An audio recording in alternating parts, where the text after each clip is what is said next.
गुरुदेव भगवान की जय। प्यारे कृष्ण कन्हैया लाल की जय। श्री योग वासिष्ठ महारामायण उत्पत्ति प्रकरण चल रहा है और आज है 34वां सर्ग। राम जी बोले, हे भगवान, राजा विदुरथ जब देवी से कहकर संग्राम में गया तो उसने वहाँ क्या किया। वशिष्ठ जी बोले, हे राम जी, जब राजा गृह से निकला तो तारों में चंद्रमा के सदृश संपूर्ण सेना से सुशोभित हुआ और रथ पर आरूढ़ होकर सभा सहित संग्राम में आया। वह रथ मोती और मणियों से पूर्ण था और उसमें 8 घोड़े लगे थे जो वायु से भी तीक्ष्ण चलते थे और उसमें 5 ध्वजा थीं। उस रथ पर आरूढ़ हो राजा इस भांति संग्राम में आया जैसे सुमेरु पर्वत पंखों से समुद्र में जा पड़े। तब जैसे प्रलय काल में समुद्र इकट्ठे हो जाते हैं वैसे ही दोनों सेनाएं इकट्ठी हो गईं और बड़ा युद्ध होने लगा और मेघों की नाई योद्धों के शब्द होने लगे। जैसे मेघों से बूंदों की वर्षा होती है और अग्नि से चिंगारियां निकलती हैं वैसे ही शस्त्रों की वर्षा होने लगी।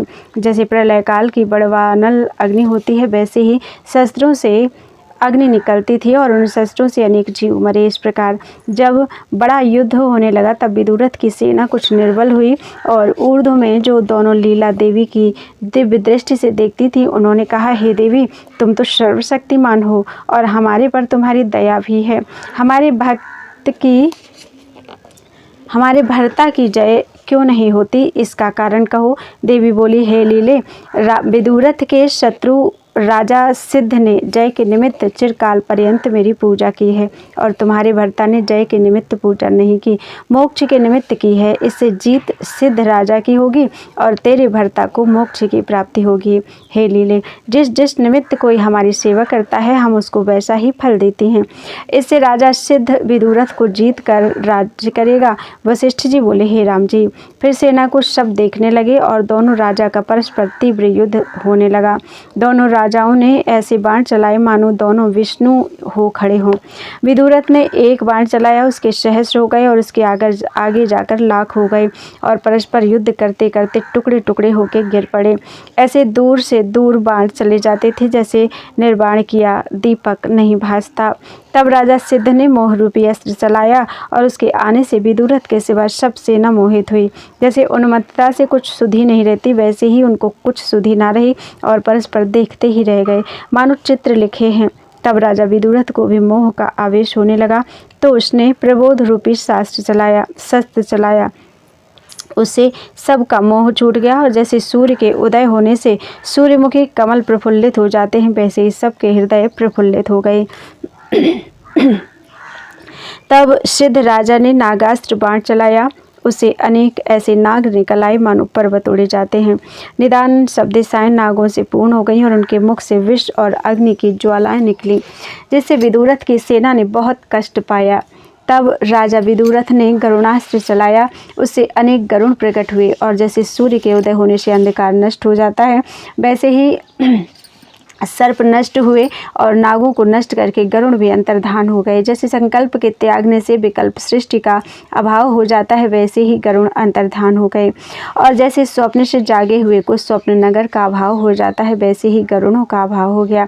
फिर जब कोई बाण सिद्ध चलावे तो विदुरथ उसको नष्ट करे जैसे सूर्य तम को नष्ट करे और उसने बाणों की बड़ी वर्षा की, उससे सिद्ध भी क्षोभ को प्राप्त हुआ। तब पिछली लीला ने झरोखे से देख के देवी जी से कहा, हे देवी, अब मेरे भर्ता की जय होती है। देवी सुन के मुस्कुराई पर मुख से कुछ न कहा। हृदय में विचारा कि जीव का चित्त बहुत चंचल है। ऐसे देखते ही थे कि सूर्य उदय हुए।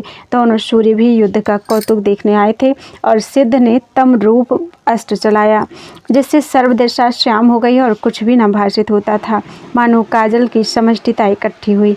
तब विदुरथ ने सूर्य सा प्रकाश रूपी अस्त्र चलाया जिससे सब तम नष्ट हो गया। जैसे शरद काल में सब घटा नष्ट हो जाती है, केवल शुद्ध आकाश ही रहता है। जैसे आत्मबान से लोभाधिक का ज्ञानी को अभाव हो जाता है और जैसे लोभ रूपी काजल के निवृत्त होने से ज्ञानवान की बुद्धि निर्मल होती है वैसे ही प्रकाश से तम नष्ट हो गया और सब दिशा निर्मल हुई। जैसे अगस्त मुनि समुद्र को पान कर गए थे वैसे ही प्रकाश तम का पान कर गया। तब सिद्ध ने बैताल रूपी अस्त्र चलाया जिससे विदुरथ की सेना मोहित हो गई और उसमें से महाविकराल और परछाई समान मूर्ति धारण किए ऐसे श्याम रूप बैताल भासने लगे, जो ग्रहण ना किए जावें और जीव के भीतर प्रवेश कर जावें, जिनके रहने का स्थान शून्य मंदिर, कीचड़ और पर्वत हैं। शस्त्र से निकलकर विदुरथ की सेना को दुख देने लगे। पिशाच वह होते हैं जिनकी शास्त्रोक्त क्रिया नहीं होती और जो मर के भूत, पिशाच और बैताल होते हैं और राग, द्वेष, तृष्णा और भूख से जलते रहते हैं। उनको कोई बड़ा सरदार विदुरथ के आगे निकट आने लगा। तब विदुरथ ने रूप के नाम का अस्त्र चलाया और उससे महाभयानक रूप, बड़े नख, केश, जिह्वा, उदर और होठ सहित नग्न रूप भैरव प्रकट होकर बैतालों को भोजन कराने लगा और खप्पर में रक्त भरकर पीने और नृत्य करने लगे और सबको दुख देने लगे।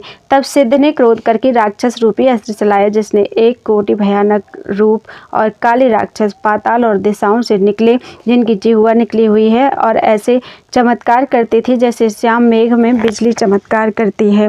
वे जिसको देखें उसको मुख में डाल ले जावें। उनको देख के विदुरथ की सेना बहुत डर गई, क्योंकि जिसके सम्मुख वे हंस के देखें वह भय से मर जावे।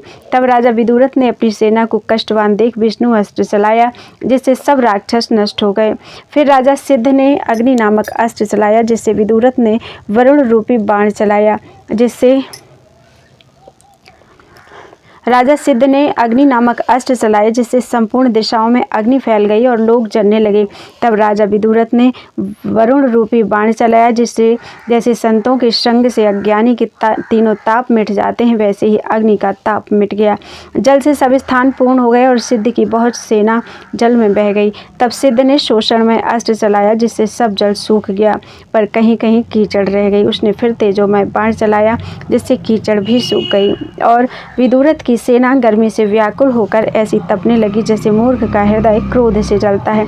तब विदुरथ ने मेघ नामक अस्त्र चलाया, जिससे मेघ बरसने लगे और शीतल मंद मंद वायु चलने लगा। जैसे आत्मा की ओर आए जीव का संसरणांग घट जाता है, वैसे ही विदुरथ की सेना शीतल हुई। फिर सिद्ध ने वायु रूपी अस्त्र चलाया, जिससे सूखे पत्र की नाई विदुरथ फिरने लगा।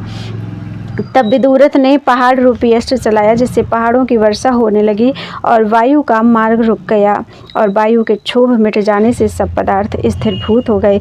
जैसे संवेदन से रहित चित्त शांत होता है, वैसे ही सब शांत हो गए। जब पहाड़ उड़ उड़ के सिद्ध की सेना पर पड़े, तब सिद्ध ने वज्र रूप अस्त्र चलाया, जिससे पर्वत नष्ट हुए। जब इस प्रकार वज्र बरसे, तब विदुरथ ने ब्रह्मास्त्र चलाया, जिससे वज्र नष्ट हुए और ब्रह्मास्त्र अंतर्धान हो गए। हे राम जी, इस प्रकार परस्पर इनका युद्ध होता था। जो अस्त्र सिद्ध चलावे उसको विदुरथ विदारण करे और जो विदुरथ चलावे उसको सिद्ध विदारण कर डाले। निदान विदुरथ राजा ने एक ऐसा अस्त्र चलाया कि राजा सिद्ध का रथ चूर्ण हो गया और घोड़े भी सब चौपट कर डाले। तब सिद्ध राजा ने रथ से उतर ऐसा अस्त्र चलाया कि विदुरथ का रथ और घोड़े नष्ट हुए और दोनों ढाल और तलवार लेकर युद्ध करने लगे। फिर दोनों रथवाहक और रथ ले आए, उसके ऊपर दोनों आरूढ़ होकर युद्ध करने लगे। विदुरथ ने सिद्ध पर एक बर्छी चलाई, जो उसके हृदय में लगी और रुधिर चला। तब उसको देख लीला ने देवी से कहा, हे देवी, मेरे भर्ता की जय हुई है। हे राम जी, इस प्रकार लीला कहती ही थी कि सिद्ध ने बर्छी चलाई, सो विदुरथ के हृदय में लगी और उसको देख के विदुरथ की लीला शोकवान होकर कहने लगी, हे देवी, मेरा भर्ता है, दुष्ट सिद्ध ने बड़ा कष्ट दिया है। हे राम जी, फिर सिद्ध ने एक ऐसा खड्ग चलाया कि जिससे विदुरथ के पांव कट गए और घोड़े भी कट गए, पर तो भी विदुरथ युद्ध करता रहा। फिर सिद्ध ने विदुरथ के सिर पर खड्ग का प्रहार किया तो वह मूर्छा खा के गिर पड़ा। ऐसे देख के उसके सारथी रथ को गृह में ले जाने लगे और सिद्ध उसके पीछे दौड़ा कि मैं इसका शीश ले आऊं, पर पकड़ न सका। जैसे अग्नि में मच्छर प्रवेश नहीं कर सकता, वैसे ही देवी के प्रभाव से विदुरथ को वह ना पकड़ सका। इति श्री योग वासिष्ठे उत्पत्ति प्रकरणे विदुरथ मरण वर्णन नाम 34तमः सर्ग। बोलो वृंदावन बिहारी लाल की जय।